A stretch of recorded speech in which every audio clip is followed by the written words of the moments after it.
ఏ మనసులో అయితే నిత్యము భగవంతుని ధ్యానం చేస్తుంటాడో అదే నిజమైన మనస్సు. ఈ జగత్తు అంతా ఆ పరమాత్మమయము. అందరూ పరమాత్మ స్వరూపులే అని నమ్మి అందరినీ నమస్కరించే వాడి శిరస్సే నిజమైన శిరస్సు. ఆ పరమాత్మ స్వరూపాలను నిత్యము దర్శించే నేత్రములే నిజమైన నేత్రములు. ప్రతిరోజు ఆ పరమాత్మ పాదాలను అభిషేకించిన నీటిని తీసుకునే నోరే నిజమైన నోరు. అట్టి పరమాత్మ లీలలను నాకు ఇంకా చెప్పండి అని పరీక్షిత్ మహారాజు శుకమహర్షిని అడిగాడు. మరి మన అసలు స్టోరీలోకి అడుగు పెడదామా? ఫ్రెండ్స్, చాలామంది మన వీడియోని పూర్తిగా చూడడం లేదు. దయచేసి వీడియోని ఎక్కడ స్కిప్ చేయకుండా చివరి దాకా చూడండి. And do not forget to like, share and subscribe to our channel. Let's start our video.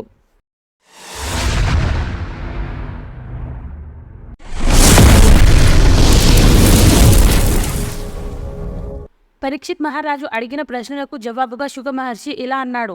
ఓ పరీక్షిత్ మహారాజా, శ్రీకృష్ణుడికి చిన్ననాటి స్నేహితుడు ఒకడు ఉండేవాడు. తన పేరు సుదాముడు. అతను ఇంద్రియములను జయించినవాడు, కోరికలను వదిలిపెట్టినవాడు, ఎల్లప్పుడూ మనస్సును ప్రశాంతంగా ఉంచుకునేవాడు, వేదాంగములను అభ్యసించినవాడు. కానీ ఏ మాత్రము గర్వము లేని మనిషి. ఆయన ధనము సంపాదించడానికి ఎలాంటి ప్రయత్నము చేయలేదు. ఆ పరమాత్మ ఇచ్చిన దానితో తృప్తిపడి తన జీవితాన్ని గడుపుతూ ఉండేవాడు. తన దగ్గర ఉన్న వాటితో తన భార్య పిల్లలను పోషించుకునేవాడు. అతనికి మంచి బట్టలు ఉండేవి కావు. ఎప్పుడు చిరిగిపోయిన బట్టలను వేసుకునేవాడు. అందుకే ఆయనకు కుచేలుడు అని పేరు వచ్చింది. ఒకరోజు తింటే 2 రోజులు తినేవాడు కాదు. అందుకే తన శరీరం శిథిలమైపోయింది. ఆయన భార్య కూడా ఆయనకు తగినదే. అయ్యో, నా భర్తకు సరిగ్గా ఆహారం పెట్టలేకపోతున్నానే అని ప్రతిరోజు బాధపడేది. ఒకరోజు ఆ ఇల్లాలు తన భర్త దగ్గర కూర్చొని ఇలా అడిగింది. శ్రీకృష్ణుడు మీకు చిన్ననాటి మిత్రుడు అని చెప్పేవారు కదా. ఆయనకు బ్రాహ్మణులంటే ఎక్కువ ప్రీతి అని, యాదవ కులానికి అధిపతి అని విన్నాను. అటువంటి శ్రీకృష్ణుడు మీకు మిత్రుడు కదా. ఒక్కసారి మీరు మీ స్నేహితుని వద్దకు పోయి కనబడితే చాలు, మీకు కావలసిన ధనం ఇస్తాడు. ఒకసారి మీరు కృష్ణుడి వద్దకు పోయి ఆయనకు మన స్థితిగతులు వివరించండి. ఏమైనా సాయం చేయమని అడగండి. శ్రీకృష్ణుడు ప్రస్తుతం ద్వారకాలోనే ఉన్నాడట. ఆయన భక్తజన వత్సలుడట. తనను నమ్మిన వారికి, తన మీద భక్తి కలిగి ఉన్న వారికి ఆయన దాసుడవుతారట. మీరు ఆయనకు మిత్రులు, భక్తులు. ఇంకా చెప్పేదేముంది? మనకు కావలసిన ధనం ఆయన ఇస్తాడు. ఒక్కసారి వెళ్ళి రండి అని భర్తను కృష్ణుని వద్దకు వెళ్ళమని సుదాముని భార్య ప్రోత్సహించింది. భార్య మాటలకు సుదాముడు మెత్తబడ్డాడు. శ్రీకృష్ణుని దగ్గరికి వెళ్ళడానికి నిర్ణయించుకున్నాడు. అంతలోనే ఒక సందేహం కలిగింది. నువ్వు చెప్పినట్టే నేను కృష్ణుని వద్దకు పోతాను. కానీ ఆయనకు కానుకగా ఏం పట్టుకెళ్ళాలి? మన ఇంట్లో ఏమీ లేదు. ఎలాగా? పోని ఇల్లంతా వెతుకు, ఏదైనా దొరుకుతుందేమో అని అన్నాడు సుదాముడు. ఇంట్లో ఏమీ లేదని ఆమెకు తెలుసు. చుట్టుపక్కల ఉన్న బ్రాహ్మణ ఇళ్లకు పోయి 4 పిడికిళ్ల అటుకులు యాచించి తీసుకొని వచ్చింది. ఆ అటుకులను సుదాముని వస్త్రంలో కట్టింది. సుదాముడు ఆ అటుకులను తీసుకొని ద్వారకాకు బయలుదేరాడు. కొన్ని రోజులు ప్రయాణం చేసి ద్వారకాకు చేరుకున్నాడు. శ్రీకృష్ణుడి అంతఃపురంలోకి ప్రవేశించాడు. ఆ సమయంలో శ్రీకృష్ణుడు రుక్మిణీదేవి గదిలో ఉన్నాడు.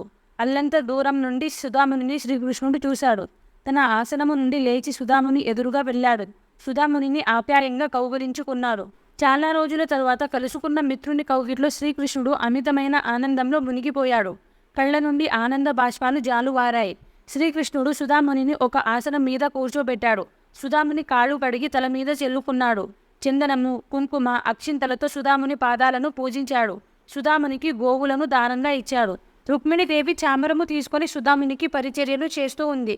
అంతఃపురంలో ఉన్న వారందరికీ ఇదంతా చాలా విచిత్రంగా ఉంది. ఆ బ్రాహ్మణుడు చూడబోతే నిరుపేద, చినిగిన బట్టలు పట్టుకొని దుమ్ము కొట్టుకుపోయి ఉన్నాడు. అటువంటి పేద బ్రాహ్మణుడి పాదాలను కడిగి ఆ నీళ్లు నెత్తిన చెల్లుకున్నాడు కృష్ణుడు. రుక్మిణీదేవి వింజామర వేస్తూ ఉంది. ఈ పేద బ్రాహ్మణుడు ఎటువంటి పుణ్యం చేసుకున్నాడు కదా అని అందరూ ఆశ్చర్యపోయారు. కృష్ణుడు, సుదాముడు తాము చిన్నప్పుడు గురువుగారి ఆశ్రమంలో ఎలా గడిపింది ఆ చిన్ననాటి ముచ్చట్లు చెప్పుకుంటున్నారు. అప్పుడు శ్రీకృష్ణుడు సుదామునితో ఇలా అన్నాడు. సుదామ, నీవు విద్య ముగించుకొని ఇంటికి వెళ్ళగానే పెళ్లి చేసుకున్నావా? గృహస్థ జీవితం అనుభవిస్తున్నావా? నిన్ను చూసుకుంటే నీవు గృహస్థ జీవనం అనుభవిస్తూ కూడా నీ మనసు విషయ వాంఛలతో తగులుకున్నట్టు లేదు. నీవు ఎటువంటి కోరికలు లేకుండా నిశ్చింతతో ఉన్నట్టున్నావు. విలువైన గృహము, వస్త్రములు, ఆభరణాల మీద నీకు అంత ప్రేమ, మమకారం ఉన్నట్టు లేదు. నన్ను చూడు, ఈ సంసార లంపటంలో పడి కొట్టుకుంటున్నాను. ఎన్నో కర్మలు చేస్తున్నాను. అది సరే, నీకు మనము గురుకులంలో గడిపిన రోజులు, మన చిన్నతనంలో చేసిన చిలిపి పనులు గుర్తున్నాయా? మన చిన్ననాటి చిలిపి చేష్టలను నీవు స్మరించుకుంటూ ఉంటావా? ఓ సుదామ, నీకు తెలియనిది ఏముంది? మనకు జన్మనిచ్చిన తండ్రి మొదటి గురువు. ఉపనయనము తరువాత గురుకులంలో వేదాలను, శాస్త్రాలను బోధించువాడు 2వ గురువు. కానీ తన శిష్యులను జ్ఞానమును ఉపదేశించువాడు గురువులందరికీ ఉత్తముడు. ఆ గురువే పరమాత్మ స్వరూపుడు, లోక గురువు. ఈ మానవ లోకంలో ఎవరైతే వర్ణాశ్రమ ధర్మములను పాటిస్తూ పరమాత్మ ఉపదేశములను అవలంబించి ఈ సంసార సాగరాన్ని దాటుతారో వారే గొప్ప పండితులు. నేను మన గురువు గారి శుశ్రూష ద్వారా పొందిన సంతోషము, బ్రహ్మచర్యము, గృహస్థ ఆశ్రమము, వాసప్రస్థము మొదలగు ఆశ్రమములను అవలంబించినా కూడా లభించదు. సుధామ, మన చిన్ననాటి ముచ్చట్లు నీకు గుర్తున్నాయా? ఒకరోజు మన గురువు గారి భార్య కట్టెలు తీసుకురమ్మని మన ఇద్దరిని అడవికి పంపింది. అప్పుడు ఏం జరిగిందో నీకు జ్ఞాపకం ఉందా?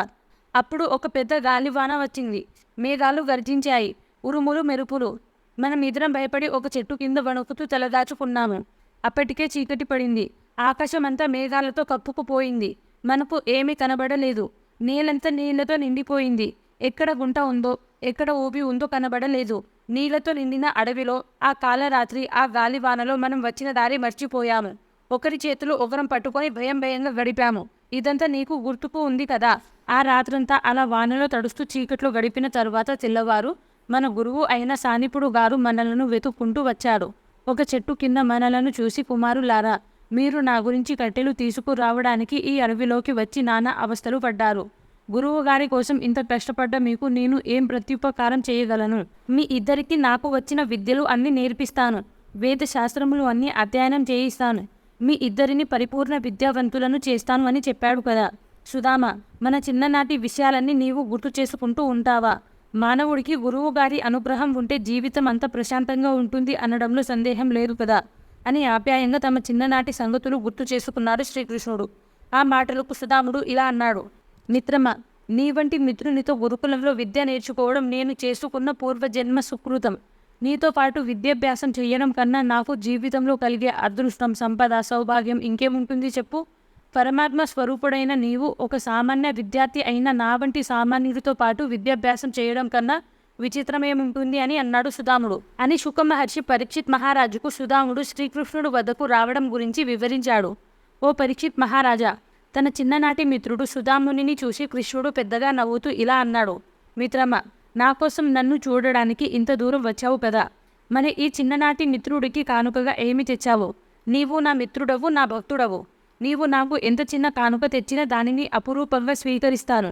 నా మీద భక్తి విశ్వాసము లేని వారు నాకు ఎంత పెద్ద కానుకలు తెచ్చి ఇచ్చినా వాటిని నేను స్వీకరించను. వాటి వలన నాకు ఎలాంటి సంతోషం కలగదు. నా యందు అంచంచలమైన భక్తితో, విశ్వాసముతో, నిర్మలమైన మనస్సుతో నా భక్తులు నాకు ఇచ్చిన చిన్న ఆకు గాని, ఫలము గాని, పుష్పము గాని, చివరకు దోషుడు నీరు గాని నేను ఆనందంతో స్వీకరిస్తాను. కాబట్టి నీవు నా కొరకు ఏమి తెచ్చావో నాకు ఇవ్వు అని అన్నాడు శ్రీకృష్ణుడు.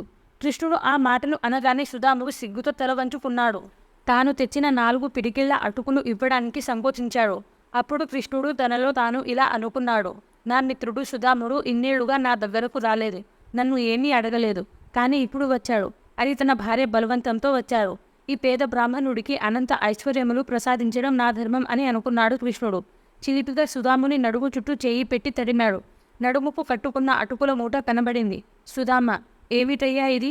నా కోసం ఏదో తెచ్చావు, కానీ నాకు ఇవ్వకుండా నన్ను ఊరిస్తున్నావు. ఉండు, నేనే తీసుకుంటాను అంటూ సుధాముని వద్ద నుండి అటుకుల మూట బలవంతంగా లాక్కున్నాడు. మూట విప్పి చూస్తే అందులో అటుకులు కనబడ్డాయి. అబ్బా సుధామ, ఎన్నాళ్లకు చూశానయ్యా ఇటువంటి అటుకులు. ఈ అటుకులు చూస్తుంటే నాకు ఎంతో సంతోషంగా ఉంది. ఈ అటుకులను నేను తృప్తిగా తింటాను అని ఒక పిడికెడు అటుకులు తీసుకొని నోటి నిండా పెట్టుకున్నాడు. హాయిగా నమిలి తింటున్నాడు. మిత్రమా, ఎంతో రుచిగా ఉన్నాయ్యా ఈ అటుకులు. ఎన్నాళ్ళయిందో అటుకులు తిని అంటూ మరొక పిడికెడు అటుకులు తీసుకొని తినబోయాడు. అప్పుడు కృష్ణుని వెనుక నిలబడి ఉన్న రుక్మిణి కృష్ణుని చేయి పట్టుకొని ఆపింది. కృష్ణునితో ఇలా అంది. నాద, ఒక్క పిడికెడు అటుకులకే ఈ బ్రాహ్మణుడికి ఈ లోకంలో పరలోకంలో సమస్త సంపదలు లభించాయి. తమరు మరొక పిడికెడు తింటే నేను వారి ఇంట్లో దాసిగా ఉండాలి అని చెలోక్తిగా అంది రుక్మిణి. ఆ మాటలు విని కృష్ణుడు నవ్వుకున్నాడు. సుధామునికి ఇవేమీ తెలియవు. కృష్ణుడు తాను తెచ్చిన అటుకులు ఆప్యాయంగా తిన్నాడు అని సంతోషించాడు. ఆ రోజు రాత్రి కృష్ణుని మందిరంలోనే నిద్రించాడు. మరునాడు సుధాముడు కృష్ణుడి వద్ద అనుమతి తీసుకుని తన ఊరికి బయలుదేరాడు. శ్రీకృష్ణుడు కూడా సుధామునితో కొంత దూరం వెళ్ళి ఆయనకు నమస్కరించి వీడ్కోలు పలికి తిరిగి వచ్చాడు. ఇంత దూరం వచ్చాడు కానీ సుధాముడు కృష్ణుని ధన సహాయం చేయమని అడగలేదు. శ్రీకృష్ణుడు కూడా ఎటువంటి ధన సహాయం చేయలేదు. కేవలం చిన్ననాటి ముచ్చట్లు చెప్పి పంపించాడు. సుధాముడు ఇంటికి వెళుతూ తనలో తాను ఇలా అనుకున్నాడు. శ్రీకృష్ణుని ఆప్యాయత, స్నేహభావము నా మనసుని ఆనందపరవశుడిని చేశాయి. ఎల్లప్పుడూ లక్ష్మీదేవిని వక్షస్థలములో ధరించిన పరమాత్మ స్వరూపుడైన కృష్ణుడు ఈ పేదవాడిని గట్టిగా ఆలింగనం చేసుకున్నాడు. అంతకంటే అదృష్టం ఏముంటుంది? ఒకరోజు తింటే 10 రోజులు పస్తులు పడుకునే నేను ఎక్కడ? అఖండ ఐశ్వర్యములతో తులతూగే కృష్ణుడు ఎక్కడ? అటువంటి వాడు నన్ను ఆప్యాయంగా కౌగిలించుకున్నాడు అంటే అంతకన్నా మహాభాగ్యం ఏముంటుంది? తను తన భార్య రుక్మిణి పడుకునే శయ్య మీద నన్ను తన పక్కన కూర్చోబెట్టుకొని నాతో ఆప్యాయంగా మాట్లాడాడు. నన్ను తన స్వంత సోదరుడి మాదిరి చూశాడు. రుక్మిణి కూడా స్వయంగా నాకు వింజమరలు వేసింది. అంతేకాకుండా శ్రీకృష్ణుడు నా కాళ్ళు పట్టి నా మార్గయాసమును పోగొట్టాడు. నన్ను ఒక దేవత వలె పూజించాడు. ఈ లోకంలో ఉన్న మానవులకు శ్రీకృష్ణుని పాదములు సేవించినంతనే వారికి ఈ లోకంలోనూ స్వర్గలోకంలోనూ ఉన్న అన్ని సుఖములు ప్రాప్తిస్తాయి. చివరికి ముక్తి కూడా లభిస్తుంది. మా వంటి వాడికి ధనం ఇస్తే ఆ ధన గర్వంతో పరమాత్మను స్మరింపను అనే ఉద్దేశంతో కృష్ణుడు నాకు ధనం ఇవ్వలేదు. ఆయన మంచి పనే చేశాడు. మానవుడు దారిద్ర్యంలోనే భగవంతుని నిరంతరం స్మరిస్తూ ఉంటాడు కదా అని ఆలోచిస్తూ తన ఊరికి వెళుతున్నాడు. సుధాముడు తన ఊరు చేరుకున్నాడు. ఎంత వెతికినా సుధాముడికి తాను నివసిస్తున్న పర్ణశాల కనబడలేదు. అన్ని ఎత్తైన భవనములు కనబడుతున్నాయి. పరిచారకులు అంటే ఇంటి పని చేసేవారు అటు ఇటు తిరుగుతున్నారు. ఇంతలో కొంతమంది స్త్రీలు పురుషులు సుధాముని వద్దకు వచ్చి ఆయనకు ఆర్ఘ్యము పాద్యములు ఇచ్చి సత్కరించారు. ఆయనకు స్వాగత వచనాలు పలికారు. సుధామునికి ఇదంతా అయోమయంగా ఉంది. ఏమీ అర్థం కాలేదు. ఇంతలో ఒక భవనంలో నుండి సకల అలంకరణతో ఆభరణాలతో విలువైన వస్త్రాలను ధరించిన సుధాముని భార్య ఆయనకు ఎదురుగా వచ్చింది. భర్తను ఆప్యాయంగా పలకరించింది. ప్రేమతో ఆలింగనం చేసుకుంది. సుధాముని పాదాలకు నమస్కరించింది. సుధాముని భార్య చుట్టూ దాసదాసి జనము ఆమెకు సాయంగా నిలబడి ఉన్నారు. వీరందరినీ చూసి సుధామునికి మతిపోయింది. తన కళ్లను తాను నమ్మలేకపోయారు. భార్య తన చెయ్యి పట్టుకొని తన మందిరంలోకి తీసుకువెళ్ళింది. ఆ భవనంలో తెల్లటి పట్టు పరుపులతో కూడిన శయ్యలు, బంగారంతో చేయబడిన ఆసనములు, ఏనుగు దంతాలతో చేసిన పర్యాఫములు అంటే సోఫాలు, బంగారు తొడుగులతో ఉన్న చామరములు, సువర్ణమయమైన ఉన్నత ఆసనములు, ముత్యముల మాలలతో శోభిలు చాందినిలు, మరకత మాణిక్యములు పొదిగిన గోడలు, అనేక అలంకారం చేసుకున్న దాసిలు, వీరితో ఆ భవనం కళకళలాడుతూ ఉంది. ఇవన్నీ చూసి నిరంతరం దారిద్ర్యంతో విలవిలలాడే నాకు ఇంత ఐశ్వర్యం ఎలా వచ్చింది? ఇదంతా కృష్ణుని మహిమే అనుకున్నాడు. కృష్ణుడు నా మనసులోని భావమును తెలుసుకొని నాకు అనంత ఐశ్వర్యములు ప్రసాదించాడు. మేఘములు మానవులు కోరుకోకుండానే వర్షం కురిపించినట్టు నేను ఏమి కోరుకోకుండానే నాకు కృష్ణుడు ఇంతటి సంపదను ప్రసాదించారు. పరమాత్మ భక్తులు తనకు భక్తితో సమర్పించిన అతి చిన్న వస్తువును కూడా గొప్పగా భావిస్తాడని ఇప్పుడే తెలిసింది. అందుకనే నేను ఇచ్చిన పిడికెడు అటుకులకు నాకు అనంతమైన సంపదను ఇచ్చాడు. నేను నా రాబోయే జన్మలలో కూడా కృష్ణుని మిత్రుడిగా, హితుడిగా, కనీస సేవకుడిగా జన్మించాలని ఆ పరమాత్మను వేడుకుంటున్నాను. అది సాధ్యం కాకపోతే ఆ పరమాత్మను నిత్యం భజించే భక్తుల యొక్క సాంగత్యమును నాకు అనుగ్రహించమని ప్రార్థిస్తున్నాను. శ్రీకృష్ణుని వివేకము చాలా గొప్పది. మానవులకు మితిమీరిన ధనం ఉంటే వారు గర్విస్తారని గుర్తించి వారిని కట్టడి చేస్తూ ఉంటారు. అప్పుడప్పుడు వారి ధనమును లాక్కొని వారికి కష్టములను కలిగిస్తుంటాడు. ఆ కష్టమును కలిగించడం తన మీద భక్తి కలగడానికే గాని వేరే ఉద్దేశం కాదు అని తనలో తాను ఆలోచిస్తున్నాడు సుధాముడు. భగవంతుడు తనకు ప్రసాదించిన ఐశ్వర్యం మత్తులో పడకూడదని నిర్ణయించుకున్నాడు.